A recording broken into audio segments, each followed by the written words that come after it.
Chiefs Kingdom has started its own history class. This is a legendary run by a legendary team. You got to enjoy every minute of it.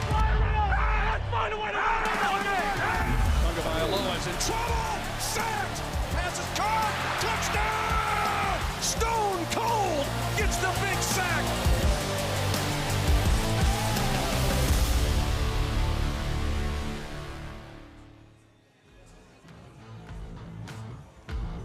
The Chiefs remain undefeated as we kick off November, and now back at home for the first time in almost a month, we've got a shot at a franchise record 14th consecutive win with the nation watching on Monday Night Football. We are 2 hours from kickoff. You've waited all week for this very moment. It's finally here.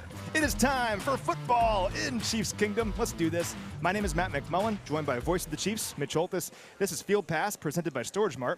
And Mitch, the obvious thing, we got some weather here tonight. Well, we've had awesome weather, or either climate controlled, in these first 7 games. Not tonight. It's going to be a little bit soggy. I learned long ago, I don't know if it was Marty Schottenheimer told me that the toughest quarterback wins in these kind of conditions. So we'll find out tonight with these 2 quarterbacks. Now, I know what everyone at home is thinking. Why are you guys inside? It wasn't our decision. We have the jackets on. We're ready to go out there. We've done like more than 50 Field Pass shows outdoors and all kinds of elements in the freezing cold, minus the heat, 28 wind chill, snow and rain. But the producers decided to put us inside here today. But the defense will be outside for the Chiefs here in this one. Not going to be inside. Could be a defensive football weather kind of night. Let's talk about our defense a little bit, because it's the primary reason this team is 7-0 to begin the year. They've held 28 straight opponents under 28 total points. Just a remarkable run of success, longest streak for any team in 17 years. They've been even better lately, holding 5 straight opponents under 21 total points. I say it like every single week on Field Pass. I'm going to keep saying it. This is the best defense in the NFL. There's another one of those streaks, 14 straight games where the opponent has been held 25 points or less. And in this day and age of offensive football in the National Football League, it's almost ridiculous to think that this defense has performed at this high of a level for this period of time. But it's the reason the Chiefs have a chance at a franchise record winning streak, as you alluded to. Now, on a night like this, could make some sense for Tampa Bay to run the football, right? Well, the good news for the Chiefs defense, no one's been better against opposing running backs this year in Kansas City. They're holding opposing running backs to just 2.96 yards per carry and 50.4 rushing yards per game. That's the best mark for any defense in the NFL. And they faced, Derrick Henry, Dobbins, J.K. Dobbins, Bijan Robinson, go right on down the line. Alvin Kamara. Keep going.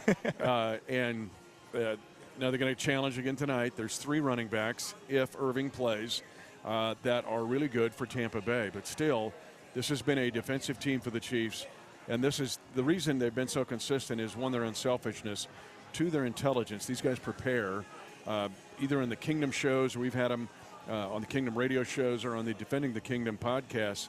We get a glimpse of these guys, just how smart and how prepared they are, how tough they are, and how unselfish they are. Yes, you have to be unselfish on defense to play at this level for this long. And how about the goal line stand last week? I mean, the Raiders get the ball at the Chiefs' 3-yard line on a sudden change, Patrick Mahomes' interception. The defense says, nah, you're not scoring. Hold them out of the end zone. Just remarkable stuff. 9 different guys were involved in those 7 snaps.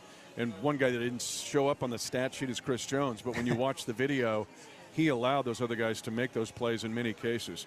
That's being unselfish, not chasing stats. But, I mean, it was everybody seemingly involved on the defense. And so, again, that shows you the depth, the fact that they can rotate guys. Mike Dana won't play tonight, but they feel good about their depth. We just saw Joe Cullen here just a little bit ago. At the linebackers, depth, they stayed healthy, and then the DBs are willing tacklers. And they're great in the run game and run defense. I think I told you this on our podcast earlier this week, but I looked it up. That was the first time a team began a drive inside their opponent's 5-yard line and didn't score since the Texans did that late in the 2022 season. That kind of thing just doesn't happen. And to your point, I think it shows the mentality of this group. Part of it's scheme, part of it is talent, but really it's want to in the end. Like, you're going to earn every single yard you get against us. We saw that last week. And Matt, it's not only, it's when they do it. Yeah. When they do it when the game's on the line. They did it last week again. Same thing with Atlanta. They win the game because of Nick Bolton's play. Remember that on the 4th down play where essentially Atlanta could win the game on that drive. But it's time and time again. It's not only that they do it, but it's hitting the winning shot at Wimbledon when it's an add-in on the last set, right? Or birding the 18th hole. That's what this defense does. It's not only performing at a high level, but their timeliness And when they do it, they're gamers. Man, these guys, think about all of the young experience that they have, how many big games that they played in, how many big stops that they made. So it's almost like they're doing it in their sleep now. Now, one guy who was right in the middle of that goal line stand last week was George Karlaftis. George is having another great season, and I had a chance to catch up with him on our podcast earlier this week.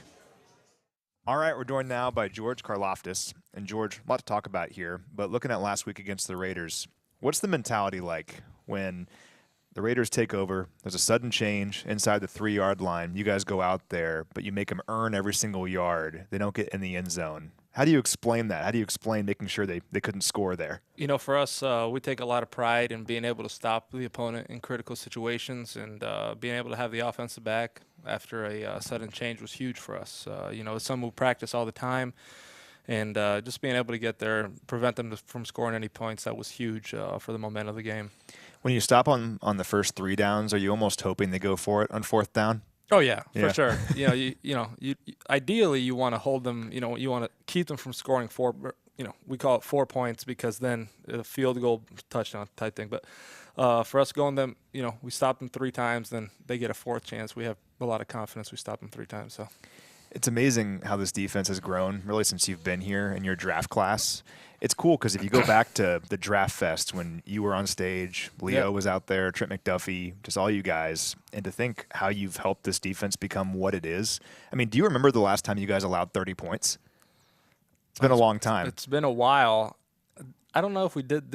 We didn't last year, did we? It was the Eagles Super Bowl was the last time. It's been that long. And just how much pride do you guys take every single week in making sure that you put the offense in a position to win the game and that the opposition, no matter who it is, they're not scoring 30 points? Absolutely. You know, we have all the confidence in the world in our offense, and we know if we could keep the opponent under a certain amount of points that we'll have a pretty good chance to win, you know. So we like to play as a team here at the Chiefs. Obviously, you know, the offense has trust in the defense, vice versa, and we kind of play off of each other.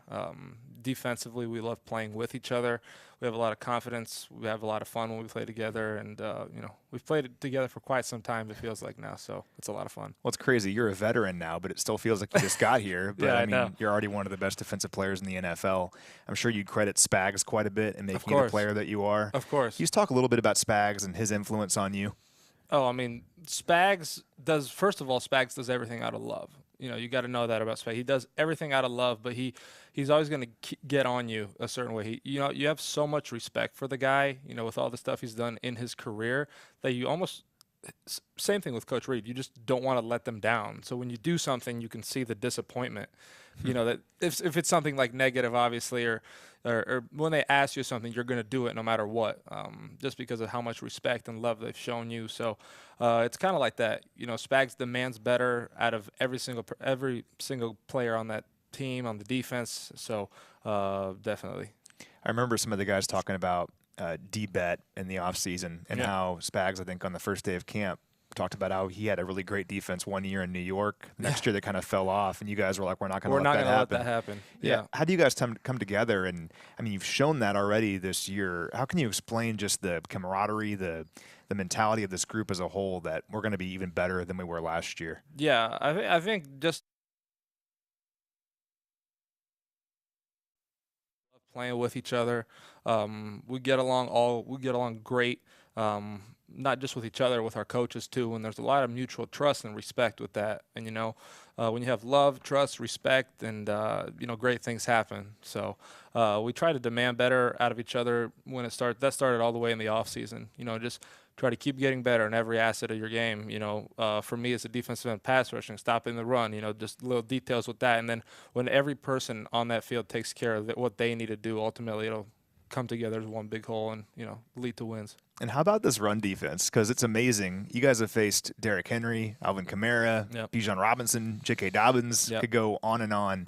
None of those guys topped 60 rushing yards on you. And especially as a pass rusher, that's a mindset thing. Absolutely. Like some pass rushers, they don't care about that. I know a lot of guys, there's 2 guys on our defensive line that, you know, it's natural in their position, the nose guard, that don't get a lot of love and credit. You know, I'll give credit to Mike Pennell and Derek Nottie. You know, those guys have been killing it.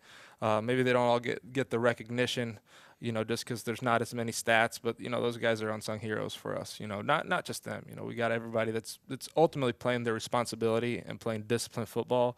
But when it's stopping the run, it starts with the nose guards, being physical, being disciplined. Trickles obviously to everybody else too, but those men in the middle, they're where it starts. Were you happy for Big Mike getting that forced fumble last week? I was so happy for him. Yeah, that was great. Looking at the Bucs, final question. It's obviously a good offense. They lost a couple of their receivers. We all know that, but still really good offense. What are your expectations for this game? How do we contain Baker Mayfield and this offense? Absolutely. When you watch film on them, you can't help but have a lot of respect for them. They've lost, obviously, like you said, some playmakers, but they haven't lost a beat, it seems like, offensively. Starts with the great O-line. Obviously, the quarterback you mentioned, he can make all the throws. He's mobile. They got great backs, great receivers, tight ends, everything. We got a lot of respect for them. We're going to have our hands full. They're a good offense, but we'll be ready. Well, you're a good defense, too. One of the best defenses in the NFL. I think it is the best defense in the league. And this guy is a big reason why.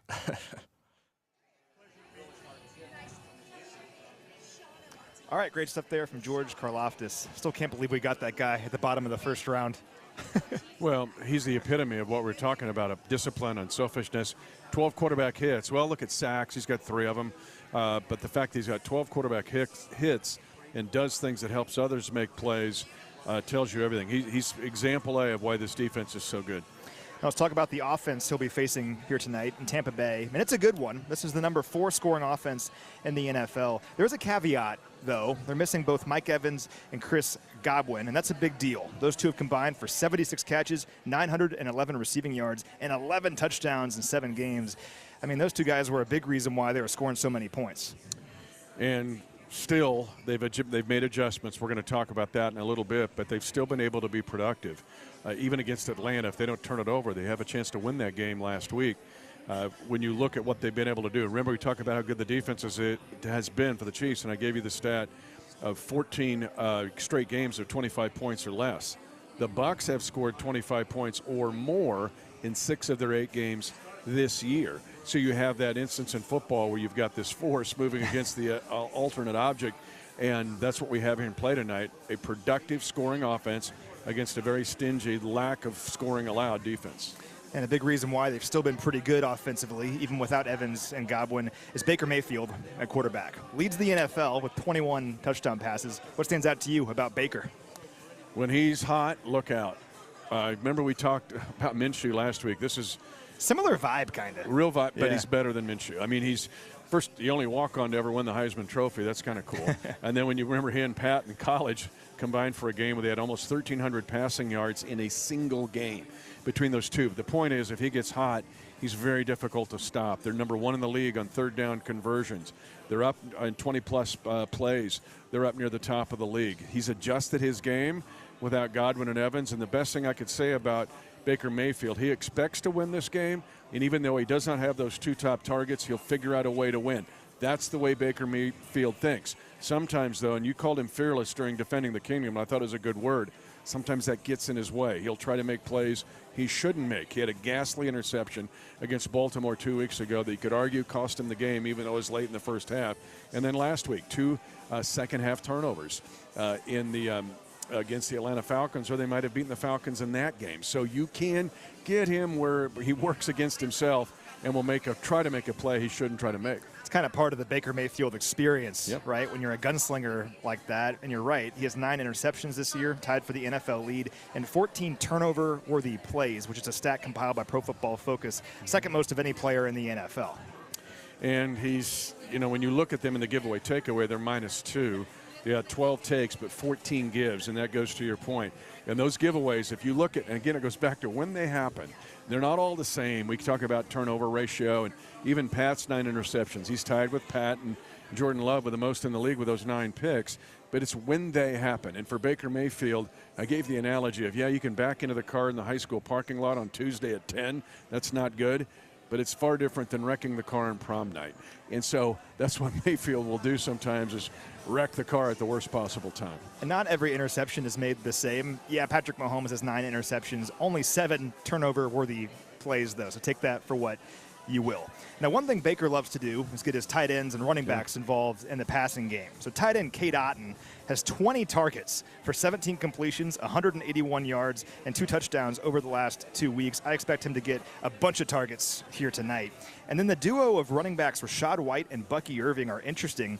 Tampa Bay's running backs lead the NFL in catches, receiving yards, and receiving touchdowns. And with no Godwin, no Evans, I expect even more of that here in this one. And our coaches told me this week, Sean Tucker also enters this discussion. Tucker had a 36-yard touchdown reception at New Orleans. So they can get big plays from the running backs in the passing game. Rachaad White's a Kansas City kid, played at Center High School for the Yellow Jackets, was at Nebraska Kearney for a time with the Lopers.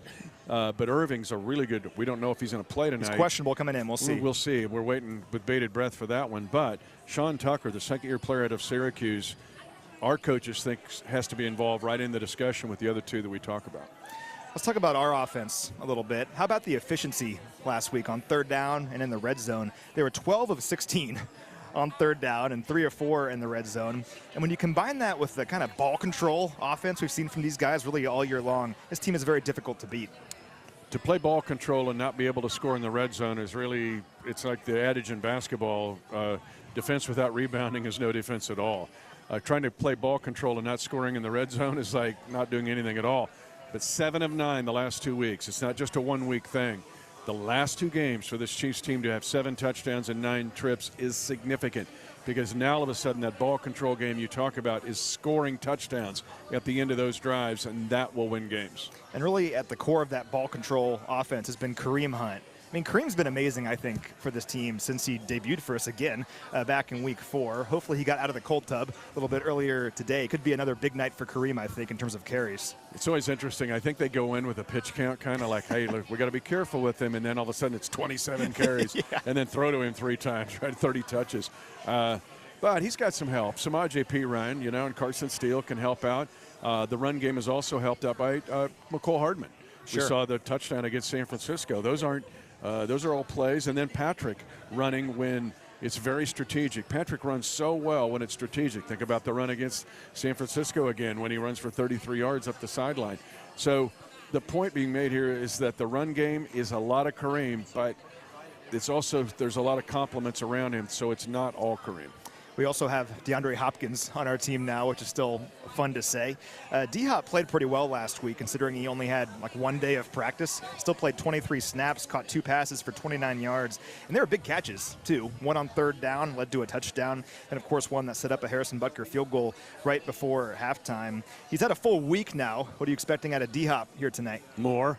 But it's when, see, he had the third down catch on the very first drive that led to a touchdown. Okay. In his sleep, too. It's so easy for him. Just what he does, right? We sit there and watch 2-minute drill all through OTAs, all through mini camps, all through training camp. We see all this work on the 2-minute. D-Hop last week had a big catch on the 2-minute offense at the end of the half that led to a field goal, as if he was in St. Joseph every day. I asked Coach about that, Coach Reed, and he just kind of chuckled and said that's what he's about. But I expect more from him. Here's my favorite stat of this game, though, of all these stats.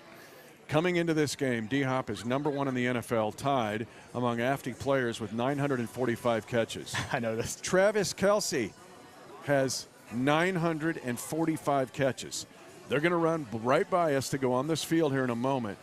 They, too, those 2 guys, had the exact number of catches at 945 this deep into their career. I just think that's phenomenal. It's just incredible stuff. Hopefully a big night for D-Hop and Travis Kelce here in this one. And for more on that challenge, I caught up with Trent Green, former Chiefs quarterback, earlier today. All right, we're joined now by former Chiefs quarterback Trent Green. And Trent, I want to ask you about this Chiefs offense and facing this Tampa Bay defense tonight. It's the number 28 scoring defense in the NFL. Still some talented players, though. What stands out to you about this Buccaneers defense, and how can we attack it tonight? Well, I think the surprising thing for me is how many points they're giving up. Like you said, they do have some talent on that side, and a defensive-minded coach that I'm really surprised that it's gone this way, because they're putting up a ton of points offensively. So I think this game, I think we're all pretty aware that it's going to be a wet game. I know the field will be covered until pregame, but I do think that the surface will be wet. So I think you're going to see a lot of Kareem Hunt. I think they're going to. I think the Chiefs are going to have to run the ball. I think that's really where it's going to be. And then depending on the grip, Patrick's played in all kinds of different type of weather. But depending on the grip of the ball and the ball security will depend on how much passing we actually see tonight. I'm glad you mentioned the weather because you have experience with this. I'm sure you played your fair share of rain games. How big a factor is the weather? We don't know how much it's going to rain, how hard it will rain, but just as a quarterback, what are the things you have to think about that maybe you wouldn't have to if it wasn't raining? I think the thing with me is it was more about the amount of rain. Like I could handle some drizzle. I'm fine with a little bit of moisture on the ball, those kinds of things. It was wind that would always have a big effect on the ball. And then if it was just a unbelievable downpour to where they can't, where the ball is just sopping wet or it's sitting in water. We had a game against the Raiders out in Oakland that, the field, the ball was actually just sitting in puddles of water. So it won't be that way tonight. The field at Arrowhead is way better than that. They've now got the pumps underneath and they're able to draw the water out of it. So I think the field will be in pretty good shape. But if it's raining to the point where the officials can't keep towels on it and keep it, then it will have an effect on the ball. And it also comes into play if they're in a lot of shotgun or the quarterback center exchange, if it's a lot of rain to where you can't get a consistent grip. Are you saying the drainage system at the old Coliseum wasn't very good? It was not good at all. There were, you can go back and watch that video. I think it was 2002 against the Raiders, one of the last games, if not the last game of the season. There's standing water all over that field. And it was, I remember I got hit. I got hit around the numbers and I slid. And what stopped me was the bench. So that's how far I slid all the way across the field. So yeah, no, it didn't have very good drainage. Fortunately, people might not know this, but it's not just a field here in Kansas City. Like there's a whole process. There's a drainage system. It's even heated when it gets cold. So I don't think we'll have that tonight, fortunately. No. Also want to ask about DeAndre Hopkins and what you thought of him last week. I think it was pretty remarkable. He was only here for a couple days and then was kind of a big part of the game plan, relatively speaking. He was out there for 29 snaps, made a couple big catches. What are you expecting from D-Hop here tonight now that he's had a full week here in Coach Reid's system? Well, I do think they're going to use him more. I think you'll see more snaps. The snaps will go up. I thought they used him in a lot of snaps in that game against the Raiders. We had a chance to talk to him because I was part of that crew that called the game. And so in meeting with him, we started breaking down the numbers of when the Chiefs had acquired Kadarius Toney, when the Chiefs had reacquired McCole Hardman a year ago, how many snaps those guys got in their initial game. And DeAndre got more snaps than what those guys did in their initial game. So we thought they used him really well. We thought it drew the attention away. That's what opened up, I believe, Kelsey quite a bit more against the Raiders and why he had the numbers that he had in that game. I do think with the extra time, you'll see more packages with him. You'll see him utilize more. And I think when he's on the field, he draws attention. We pointed it out, or I tried to point it out in the game against the Raiders. He would be isolated one-on-one on the backside, and they gave him, instead of just, that's as a quarterback, if you see no safety help going over there, that's a jump ball, right? With DeAndre Hopkins, you're going to give him that chance one-on-one. Well, the Raiders were rotating or moving a safety over there to give him help, and so what that does is that opens up the touchdown reception that Kelsey had. That was a prime example of it. They had the safety out of the way. There was some confusion with the release off the bunch release on the opposite side of Hopkins, and that's what allowed it to have an open crease. So I do think we'll see him more. I think he'll be more involved in terms of number of snaps, and I think he'll be more involved in terms of the passing game. I go back to my comment about the rain, though. If the rain is like a major factor, that could obviously slow down the passing game. But I think we will see him a lot more. Well, and last question here. I think to your point, if it is rainy, we might see some more of the ball control offense that we've seen from the Chiefs in recent weeks. And they've kind of mastered that. I mean, especially in that Raiders game, they only had 8 offensive possessions, but they were efficient. 12 of 16 on third down, 3 for 4 in the red zone. Just your thoughts on how the Chiefs have kind of adapted with these injuries to become this ball control, power running offense. Well, that's the crazy thing, right? You look at this winning streak. You look at some of the injuries that they've had. You look at Patrick's numbers, especially throughout the time he's been starting, where his average pass attempt, I think his first year was 9.1 yards per attempt, and now he's down to 5.3. So the evolution of this offense, the numbers, I think people people get caught up in the numbers, rightfully so, fantasy football and all the gambling that's going on out there around football.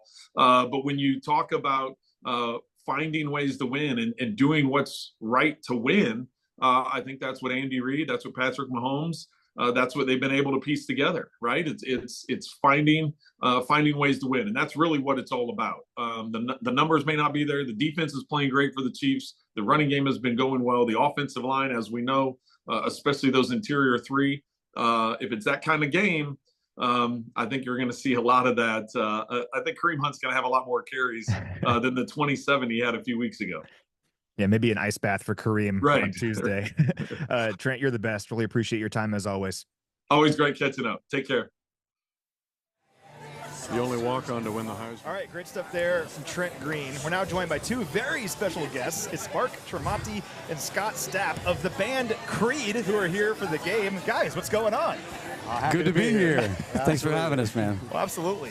Mark, I'll start with you. The most important and pressing question of the night. Have you met Creed Humphrey yet? We just met Creed on the field. He's a lot bigger than you'd think, right? Yeah. And, we invited him to come play on stage with us. You know, playing with Creed would be fantastic here. But I think he's a little shy. I think he is. A little guitar maybe on stage? Is that what you're thinking? I would love for him to play guitar. I would love to sit backstage and have us teach him a song and come join us, but I don't know if that's in the cards, but fingers crossed. Yeah, man. And the show's on Wednesday, right? Wednesday, T-Mobile Center. Okay. So, yeah. Well, hopefully Creed Humphrey is there. There were some shenanigans a few years ago when we drafted Creed. I want to read this to make sure I get this right. So when we drafted him, the Chiefs' main Twitter account tweeted, "We are excited to welcome him with arms wide open," obviously an illusion. And then he responded, "The name puns have become my own prison, and sharing the same name as a world-famous rock band have become his sacrifice." Oh, boy. When you think about the intersection of football here, when you wrote these lyrics all these years ago, you ever think something like this would happen? I don't think we ever could have thought that our music would impact people enough where they would name their children after the band. Yeah. So it's incredible, and then to have Creed, come from Oklahoma and then get first round draft. Was he first round? He was a second round pick, but still. Pick, and now 2 Super Bowls, all pro, whatever. And just yesterday, Well, the best center in the NFL. Yeah, best center in the NFL. Just Right. That's yesterday. what I was trying to say. Yeah. We had a young guy come to our meet and greet, and his father's like, his name is Creed after you guys. Yeah. Wow. So it's just yesterday, another Creed. Yeah, man. You've left giant footprints. Want to ask you guys, though, it's kind of fun. We got D-Hop. I know Mark Clemson, Yep. right? You Yep. started at Clemson, ended up being FSU guys, Florida Right. State, but we got 2 Clemson receivers in the Yep. game tonight, DeAndre Hopkins and Justin Ross. That has to be kind of fun. Absolutely. I only got to go 1 year at Clemson, but I loved it. I think I learned more there than my other colleges I won't name. But, I loved it. Loved it. To be a part of the Chiefs' kingdom tonight and to get all this, it's the loudest stadium in the NFL. Yeah. And it was on a Monday night game when Guinness Book of World Records and the Harry Potter guy came and goes, "This is the loudest stadium." But just to be a part of this night in the kingdom, what's it like for you two guys? I mean, the energy, you can feel it when you walk in the building. And just to see the passion for the team and the excitement in the air. A 7-0 team. The fans are proud and, excited for a big game tonight. And last question, then we'll let you go. But kind of similar question. You're playing in Kansas City, obviously, at the T-Mobile Center on Wednesday. Why do you keep coming back to Kansas City? What do you love about playing in front of these fans and Kansas Cityans? You got local guys like Johnny Dare on the radio bringing rock and rolls. Yeah, loud, man, proud love Johnny. here. And we every time we play Kansas City, we don't forget it. It's the energy here, just like with athletics, the same way with music. Yeah, huge support since day one. I can remember when we were pulling up in a van and a trailer. Kansas City was one of those places we look forward to coming because there were 200-300 people waiting in a room to see us play. And so there's been support since before the world knew of the band when we were just starting off. And so it's always been a place we'd love to come to because they've loved us since day one. Well, really appreciate you guys being here. Yeah. Have a great show Thank on you. Wednesday. Have fun tonight. You guys are Thank legends, you. so thank you again. Thank you so much. Appreciate it. Thank you for having us. Yeah, man. Thanks for having us. You got it. Appreciate it, brother. Thank you, guys. All right, Mitch, we've got the inactives here. We'll jump into those in a moment. First of all, how cool was that? Oh, my gosh. Think of who we've had on here. I know. We need to have a best of field pass with all of the talent that we've had from not just football people, but entertainers, comedians. It's awesome. If I told 12-year-old Matt that I would interview Trent Green and then interview Creed immediately after, I don't think 12-year-old Matt would believe it, but here we are. Anyway, we have the inactives. Before I get to that, a few quick announcements. So tonight is the 11th annual American Indian Heritage Month game, one of the coolest things that we do every single year. Leaders from 5 tribes are here tonight, and this is all about honoring, celebrating, and respecting the American Indian people and using this platform to educate the public about Native culture. Again, every single year, it's so cool what we do with Native tribes and local tribes. I'm sure a lot of stuff will come out on social here over the next couple days of all the things that are going on here tonight, but very cool. Additionally, tomorrow is Election Day, and hopefully tomorrow is a Victory Tuesday, and no better way to celebrate a Victory Tuesday than by exercising your right as an American to go vote. So for more resources or information, visit NFL.com/votes. All right, for tonight's inactives, here they are, Mitch. Let's take a look. So for us, we already knew about most of these for the Chiefs. Wide receiver Juju Smith-Schuster, not going to play with that hamstring injury. Getting better. Hopefully we get Juju back soon, but not tonight. Defensive end Mike Dana with that pectoral strain. He's not going to play, missing his 3rd consecutive game. Is making progress, though. He practiced all week, so hopefully Mike is back next week. And then corner Nazeeh Johnson remains in concussion protocol. Did practice a bit toward the end of the week, but still in the protocol. Hopefully Nazeeh is feeling better. I would expect him and Mike for the Bronco game. They were so close, I think. Yep, real close. So hopefully back next week. Some good news, though. Looks like newly acquired defensive end Joshua Uche is active here tonight. That's exciting. Yeah, he wears number 55. Look for him. He'll move around a bit. Not sure how much action he'll get, but he does add depth and some explosiveness to the defensive front. Now looking at the Buccaneers, they had kind of an interesting injury report here. So wide receiver Sterling Shepard was questionable coming in. Looks like he is active for tonight's game. Not a ton of production, but they're very thin at wide receiver, so that's big that he's going to play. Veteran presence. Remember him with the Giants. Looks like rookie wide receiver Jalen McMullen is not going to play, though. He has a hamstring injury. He's a pretty good player, a rookie out of Washington. He got hurt on Saturday. That's never good when you get hurt late in the week, and he's not going to play here today, so that is significant. And remember us talking about all the Washington receivers, Rome Odunze, and McMullen was one that impressed us. Not as much as Odunze, but pretty close. Yeah, he's a good player, so not having him, they already don't have Godwin or Evans. Now you don't have McMullen. That's a big deal.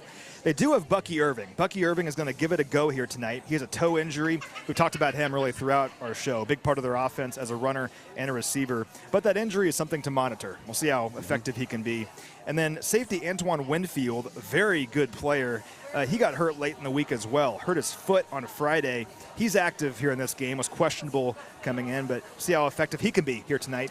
Probably covering Travis Kelce quite a bit. He blew us up in Super Bowl 55. 6 tackles, interception. He was awesome in that game, dominant, and he can be dominant. He was not going to miss this game. These guys are banged up right now overall. They're fighting through injuries. A lot of guys are hurt. They fight, though. They take on the mindset of Baker Mayfield. We talked about his resiliency earlier in the show. It'll be a challenge here tonight, but there is no place like Chiefs Kingdom in Kansas City in prime time, and it's a great night to hopefully move to 8-0 to begin the year. For Mitch Holthus, I'm Matt McMullen. Thanks so much for watching, everyone. Let's go get a victory.